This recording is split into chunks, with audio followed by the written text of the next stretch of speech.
बोल जयकारा बोल मेरे श्री गुरु महाराज की जय। बोल साचे दरबार की जय। आज 28 जुलाई 2022 वार वीरवार मैं आनंद सिंह अमृतवाणी सेवा ट्रस्ट एवं श्री हरिहर सत्संग मंडल की तरफ से अपना दैनिक सत्संग आप लोग के सामने प्रस्तुत करता हूँ। अमृत वचन। संसार में कितने ही ऐसे लोग हैं जो तुम्हारे सामने तुम्हारे और मेरे सामने मेरे बनते हैं। तुम प्रत्येक के आगे अपने दिल का हाल ना खोलो। जिन्हें सज्जन समझते हो प्राय उन्हीं से हानि होती है। उस हानि से बचने का सर्वोत्तम साधन अंतर्मुखी वृत्ति करना है। ये मेरे सद्गुरु, मैं आपके चरणों में नम्रता से प्रार्थना करता हूँ कि आप मुझे अपना सच्चा सेवक बनाओ, क्योंकि मैंने सुना, देखा और पढ़ा है कि आपको सेवक सर्वाधिक प्रिय है। आप संसारिक पदार्थ, सम्मान और पदवी तो पापियों को भी देते हैं, परंतु अपने चरण कमलों की भक्ति, प्रेम और विश्वास रूपी अमूल्य रतन अपने सेवकों के लिए गुप्त रखते हैं। ये कृपा प्राप्त करके सेवक अमृत पी पीकर सदा तृप्त होते हैं और अंत में अमर देश में पहुंचकर आप में विलीन हो जाते हैं। हे अंतर्यामी प्रभु, मैं देखता हूँ कि मुझ में पर्याप्त त्रुटियां हैं जो सुखों के भंडार आपसे मिलने में बाधा उपस्थित करती हैं। आपकी कृपा के बिना ये दूर नहीं हो सकती। जब ये आती हैं तो मन चक्कर में पड़ जाता है। यही इस मन के मलिन होने का चिन्ह है और इससे सिद्ध होता है कि मेरे अंदर अब आपे का प्रभाव है। आप दया करके मुझसे वे वचन बरजोरी मनवाते हैं और धीरे धीरे मेरे मन की मैल को धो रहे हैं। फिर भी जब तक पूरा निर्मल ना हो तब तक मैं कभी कभी अत्यंत परेशान होता हूँ। मुझ में अपनी इच्छा बिल्कुल ना हो, आपकी मौज ही मेरी इच्छा है। ऐसी दया मुझ पर शीघ्र करो। ये दया में आपने मुझे कई बार जगाया और कहा है कि धैर्य को अपनाऊं, शीघ्रता मत करो। कई बार इस शीघ्रता के कारण धोखा भी खाया है, परंतु तब भी इस बुराई का परित्याग नहीं कर सका। बाद में पश्चाताप करने से कुछ बनता तो है नहीं। मैं समझता हूँ कि इसका कारण बुद्धि का अभिमान है और जितनी मुझ में नम्रता होनी चाहिए उतनी चाहते हुए भी नहीं आती। इससे प्रकट होता है कि जिसको आप देंगे उसे ही मिलेगी। इसलिए आंचल पसारे हूँ कि मुझे भिक्षुक को धैर्य के गुण की भिक्षा दो। यदि मन का कहना मानते जाओगे तो ये शत्रु एक दिन बलवान हो जाएगा और आत्मा पर अपना अधिकार जमाकर उसे अपनी इच्छा अनुसार सदैव दुखी और परेशान करता रहेगा। तुम्हारे पास चाहे कितने भी सुख भोग हों, परंतु फिर भी कामनाएं तुम्हारा पीछा नहीं छोड़ेंगी। इसलिए पहले से ही संभल जाओ और मन को अपने पर अधिकार ना जमाने दो। ये दयालु, आप मुझे भक्ति में योग्य बनाने के लिए अनेक रचनाएं रचते हैं। पहले वे रचनाएं मुझे चाहे अच्छी ना लगे, परंतु उससे जो आत्मिक लाभ होता है उसे देख मैं आपका आभारी बने बिना नहीं रह सकता। यदि आप इस प्रकार मेरी निगरानी ना करें तो वर्षों के वर्ष व्यतीत हो जाएं, तो भी मैं एक पग भी आगे ना बढ़ा सकूं। सद्गुरु अपने सेवक की भलाई के लिए उनको योग्य सेवा प्रदान करते ही रहते हैं। जो सेवक उनकी आज्ञा अनुसार अपनी सेवा कार्य करते रहते हैं वे तो आत्मिक उन्नति की ओर बढ़ते ही चले जाते हैं, परंतु किसी पर उसके पुरातन संस्कार प्रबल हो जाएं और वह बाहर जाकर मनमति अनुसार चाहे भजन अभ्यास ही करे तो भी उसे सफलता प्राप्त नहीं होगी, क्योंकि आत्मिक उन्नति का आधार तो सद्गुरु की आज्ञा मानने में ही है। मन की शक्ति कमजोर करने के लिए और सद्गुरु कृपा प्राप्त करने के लिए श्री दरबार का आज्ञा अनुसार सेवा कार्य करना ही सफलता की अचूक शस्त्र है। यदि शारीरिक आराम को मुख्य रखा और सेवा से हीन रहे तो मन शक्तिशाली बन जाएगा और जीव को 84 के चक्र से छुड़ाने की अपेक्षा उसमें अच्छी तरह जकड़ देगा। इसलिए सद्गुरु की आज्ञा अनुसार सेवा करके अपने इस जीवन का सार्थक बनाओ। जो सदैव शरीर को चमकाते या वस्त्रों की सफेद पोशी में ही सारा समय व्यतीत करते हैं और सद्गुरु सेवा में उन्नति नहीं करते, उनका दिन प्रतिदिन कदम पीछे ही हटता जाएगा। प्रमादी एवं शरीर का पुजारी यद्यपि तुम्हें सुखी दिखाई देता है, परंतु वह सुख क्षणभंगुर है, जो आज नहीं तो कल चला जाएगा और इसे परेशानी अपना डेरा जमा लेगी। शरीर की ओर यदि ध्यान दोगे तो एक ना एक दिन बीमारी पीछा नहीं छोड़ेगी। किसी न किसी सेवा में स्वयं को संलग्न रखो तो बीमारी स्वतः भाग जाएगी। यह निर्णय करना अत्यंत कठिन है कि मेरे अंदर जो विचार उठा है वह मन का है या आत्मा का। इसलिए प्रभु मुझे अपने ख्यालों को परखने की शक्ति दो ताकि मैं मन के धोखे में ना आऊं। ए दयावान प्रभु मुझे सुमति प्रदान करिए, मैं सदैव ऐसा बोलूं जैसा आपको प्रिय लगे। जो आप चाहे मैं वह अत्यंत प्रसन्नता से करूं। मान लो कि संसार के सब सुख भोग के पदार्थ तुम्हारे उपलब्ध हैं और दिन रात भोग रहे हो। फिर तुमसे पूछें कि शांति व तृप्ति हुई। यदि नहीं तो अशांति प्राप्त करने के लिए क्यों व्यर्थ समय नष्ट कर रहे हो। फिर तुम प्रश्न स्वयं से पूछो कि समय तुम्हारा सद्गुरु के सुमिरन में या ध्यान में व्यतीत होता हो है तो उस समय कितना आनंद प्राप्त होता है। जितनी अधिक सुरती नाम में तलीन होती है उतना अधिक आनंद उपलब्ध होता है। इससे यह प्रकट हुआ कि आनंद की खान सद्गुरु हैं। जितना उन्हें विस्मित करोगे उतना ही आनंद से वंचित रहोगे। जितना उन्हें बढ़ाओगे उतनी अधिक आनंद की उपलब्धि होगी। अतः यह निश्चय कर जानो कि जहाँ सद्गुरु आ जाएंगे वहाँ संसार के सभी पदार्थ स्वतः ही आ जाएंगे। भक्ति मार्ग में यदि कोई दुख सहन करने पड़े तो मुख मोड़ने का विचार ना करो। उनकी ओर देखो जिन्होंने तुमसे भी अधिक कष्ट सहन किए, परंतु पीछे हटने का दिल में संकल्प भी नहीं आने दिया और अब सारा जगत उनकी जय जयकार गा रहा है। सोचो तो सही, यदि भक्ति मार्ग के दुखों या कठिनाइयों को देख उसका त्याग कर माया का मार्ग अपनाओगे तो क्या उसमें कष्ट कम है? नहीं, वहां तो दुखों के पीछे दुख क्रमश आते जाएंगे और अंत में घोर नरक में असहनीय दुखों का सामना करना पड़ेगा। इसलिए शीघ्रता ना करो और भक्ति मार्ग के कष्टों को सहन कर लो। इनके उपरांत तो सुखों की प्राप्ति अवश्यम भावी है। ये रिद्धियों सिद्धियों के मालिक, सब लोगों के नायक, आप सब संसारिक पदार्थ उन्हें दें जिन्हें उनकी मांग है। मैं तो आपसे आपको ही चाहता हूँ।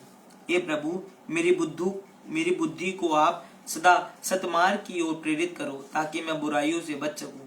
मुझे स्मरण शक्ति दो ताकि मैं आपके अमृतमय वचनों और मधुर लीलाओं का रसास्वादन करता रहूं। मैं सदा आपकी कृपा का आकांक्षी हूँ। प्रभु कृपा करो। सत्पुरुषों का आदेश है कि हे सेवक, तुम दूसरों के दोषों पर दृष्टि मत रखो, अपितु अपने ही दोषों पर दृष्टि रखो। इसमें ही तुम्हारी भलाई है। तुम जो कहो कि कोई भी कष्ट या परीक्षा मेरे सम्मुख कदापि ना आए, यह बात तो जब तक शरीर है तब तक नहीं हो सकती। शेष जितना तुम में संतोष, प्रसन्नता और ध्यान की दृढ़ता होगी उतना कष्ट तुम्हें कम अनुभव होगा और अंदर ही अंदर सद्गुरु दुख व कष्टों को सहन करने की शक्ति प्रदान करेंगे। बोलो जयकारा बोल मेरे श्री गुरु महाराज की जय। बोल साचे दरबार की जय।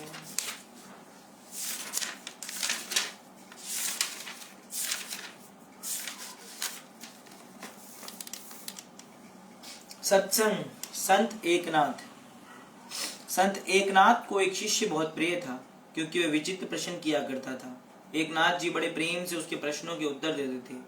शिष्य के मन में बहुत सी वस्तुएं पाने की इच्छाएं थी। शिष्य जब भी एकनाथ जी से बोलता कि मैंने बहुत मेहनत की लेकिन मुझे कुछ नहीं मिला तो एकनाथ जी उसे कहते थे कि हकाई हरकत ना ही ठीक ही हुआ। एक दिन शिष्य ने एकनाथ जी को बताया, आश्रम में बहुत बड़े व्यक्ति आए हुए हैं और वे गाय दान करना चाहते हैं। हमारे आश्रम में गाय आ जाएगी और हम उसके दूध का सेवन करेंगे। ये हमारे लिए बड़ा अच्छा हो जाएगा। दूध की हमें जरूरत भी है और गाय भी मिल रही है। एकनाथ जी बोले, कोई हरकत नहीं, ठीक ही हुआ। शिष्य बहुत खुश था। उसने गौ सेवा की जिम्मेवारी ले ली। वह बहुत अच्छे से गौ सेवा करता था, खुद भी दूध पीता और सभी को भी देता। एक दिन वह गाय मर गई। शिष्य बहुत दुखी हो गया। गाय चली गई तो दूध मिलना बंद हो गया। शिष्य एकनाथ जी के पास गया और बोला, आज गाय मर गई। एकनाथ जी बोले, कोई हरकत नहीं, ठीक ही हुआ। शिष्य को लगा कि एक तो गाय मर गई और ये कह रहे हैं कि कोई बात नहीं। कुछ दिनों के बाद एक सेठ फिर गाय दान कर गए। शिष्य ने खुश होकर एकनाथ जी से कहा, हमारे पास फिर से गाय आ गई है, हम फिर से सेवा करेंगे, हमें फिर से दूध मिलने में लगेगा। एकनाथ जी, कोई हरकत नहीं, ये भी ठीक है। ये बात सुनकर शीश से रहा नहीं गया और उसने कहा, जब गाय नहीं थी तब भी आप यही कहते थे, फिर गाय आई, कुछ दिन बाद मर गई और फिर गाय आ गई, तो भी आप यही बात कह रहे हैं कि कोई हरकत नहीं, सब ठीक है। आप हर स्थिति में यही कहते रहते हैं। एकनाथ जी बोले, इसका अर्थ यह है कि जीवन में जो भी परिस्थिति आ जाए, चाहे वे हमारे अनुकूल हो या प्रतिकूल हो, हमें उसमें ढल जाना चाहिए। कोई हरकत नहीं, ठीक ही है। ये एक मंत्र है, उसे जीवन भर अपनाओगे तो उपलब्ध चीजों का आनंद ले पाओगे, और जो नहीं है उसके लिए दुख नहीं होगा। हमारी इच्छाएं होती हैं कि हमें बहुत सारी चीजें मिल जाएं। जब चीजें नहीं मिलती हैं तो हम बेचैन हो जाते हैं।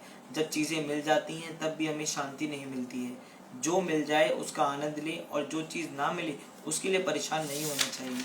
बोलो जयकारा बोल मेरे श्री गुरु महाराज की जय। बोल साचे दरबार की जय। धैर्य। शिव जी की पहली पत्नी थी माता सती। त्रेतायुग की घटना है। एक दिन शिव जी और माता सती राम कथा सुनकर लौट रहे थे। उस समय सीता जी का अपहरण रावण ने कर लिया था। राम सीता के वियोग में थे और हाँ सीते पुकार कर सीता की खोज कर रहे थे। शिव जी ने दूर से ही राम को ये दृश्य देखा और विचार किया कि जिन श्री राम की कथा सुनकर हम आ रहे हैं उन्हीं की लीला के दर्शन हो गए। शिव जी ने सोचा कि अगर राम के पास जाएंगे तो लीला में भंग पड़ेगा, इसलिए उन्होंने दूर से ही श्री राम को प्रणाम किया। शिव जी ने देवी सती से कहा कि आप भी श्री राम को प्रणाम कीजिए। सती प्रजापति दक्ष की पुत्री थी। उनका जीवन तर्क प्रधान था। वे हर बात में तर्क दिखती थी। उन्होंने शिव जी से कह दिया कि मैं इन्हें प्रणाम नहीं करूंगी, क्योंकि मैं तो पहले परीक्षा लूंगी। ये रोता हुआ युवक भगवान कैसे हो सकता है। शिव जी ने बहुत समझाया कि भगवान जिज्ञासा का विषय है, संदेह का नहीं, लेकिन देवी सती ने शिव जी की बात नहीं मानी।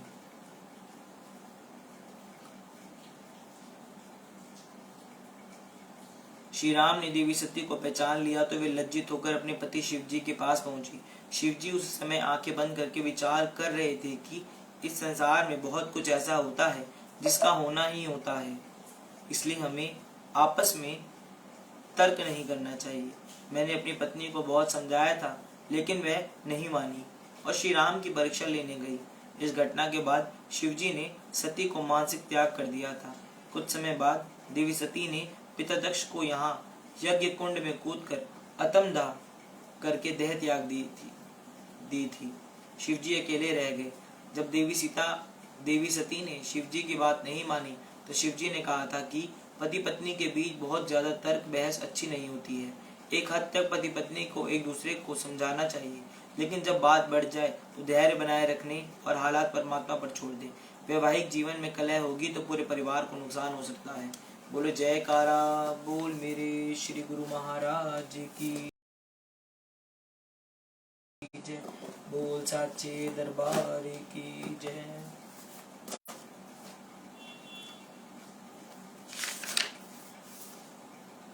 सत्संग प्रवचन।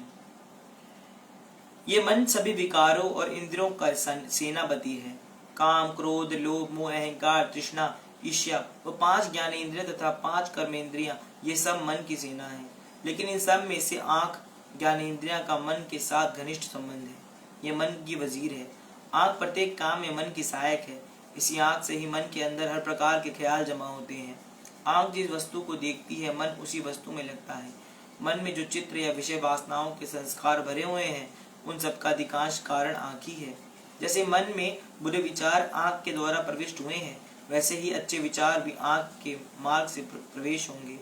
अच्छे विचारों के मन में आ जाने पर गंदे और मलिन विचार स्वयं कम हो जाएंगे। अच्छे ख्याल है सद्गुरु का ध्यान।